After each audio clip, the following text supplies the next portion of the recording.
Olá! Hoje a gente vai mergulhar de cabeça em uma das civilizações mais incríveis e misteriosas que já existiram, o Egito Antigo. Eles conseguiram prosperar por mais de 3.000 anos em um dos lugares mais difíceis do planeta. Mas como? Essa é a grande história que a gente vai desvendar agora. Olha só essa imagem. É de tirar o fôlego, não é? As pirâmides são um testemunho silencioso, gigantesco, do poder, da engenhosidade e do mistério dos antigos egípcios. E elas já nos levam direto para a pergunta principal. Pois é, como foi que um império conseguiu não apenas sobreviver, mas florescer por 3 milênios, cercado por um deserto gigantesco? A resposta não é uma coisa só, mas sim uma combinação genial de geografia, crenças muito profundas e uma capacidade de inovar que era fora do comum.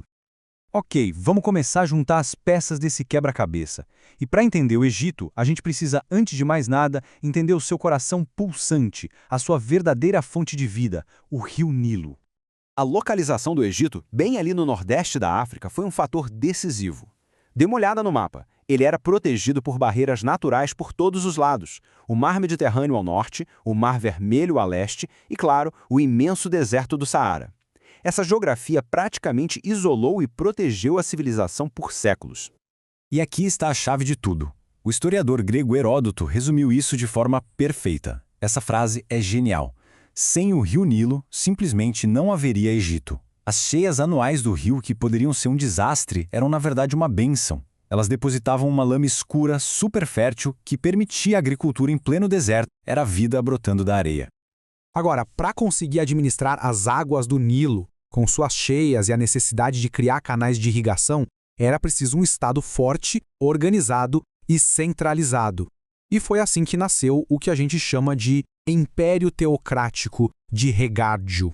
O nome pode parecer complicado, mas a ideia é simples. Teocrático porque o poder político e a religião era uma coisa só, com o faraó sendo visto como um deus vivo aqui na Terra. E essa figura do faraó, que era ao mesmo tempo rei e deus, nos leva direto para a longuíssima história das dinastias egípcias. É uma verdadeira saga de poder, de construção, de crises e de renascimento que durou milênios. Essa linha do tempo ajuda a gente a organizar esses 3.000 anos de história. Tudo começa com a unificação do Alto e do Baixo Egito. Depois vem o Antigo Império, que é a época que nos deu as famosas pirâmides. Aí temos o Médio Império, um período de crise com a invasão dos Hicsos. Mas o Egito se reergue no Novo Império, expulsando os invasores e atingindo seu auge de poder e riqueza. Então, fica a pergunta. Como é que os Hicsos conseguiram invadir um império tão poderoso? A resposta está na tecnologia.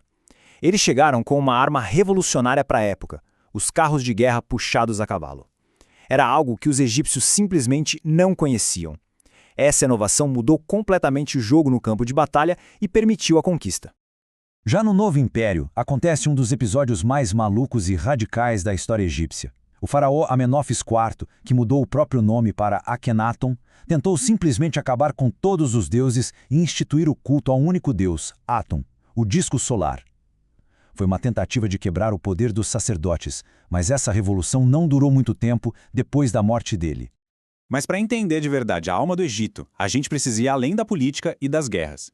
A gente precisa mergulhar na profunda conexão que eles tinham com a religião, com a morte e principalmente com a crença inabalável na vida eterna. A religião egípcia tinha dezenas de deuses, muitos com formas que misturavam características humanas e de animais. Mas a ideia central, o conceito que definia quase tudo na vida deles, era a crença na vida após a morte. Eles acreditavam que um dia a alma voltaria para o corpo. E é por isso que a mumificação era tão crucial. O corpo precisava estar perfeitamente preservado para garantir a eternidade da alma. E essa crença na vida eterna é exatamente o motivo pelo qual as pirâmides existem. Elas não eram palácios para os vivos, mas sim túmulos.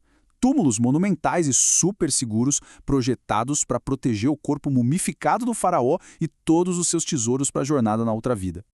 E essa imagem dá uma ideia do tamanho da tarefa. Imagina só, mover blocos de pedra que pesavam toneladas com uma precisão milimétrica. E tudo isso sem a tecnologia que a gente tem hoje. A engenharia, a logística, a organização de milhares de pessoas era algo simplesmente colossal. Um feito que nos deixa de queixo caído até hoje. E aqui vamos quebrar um mito muito comum.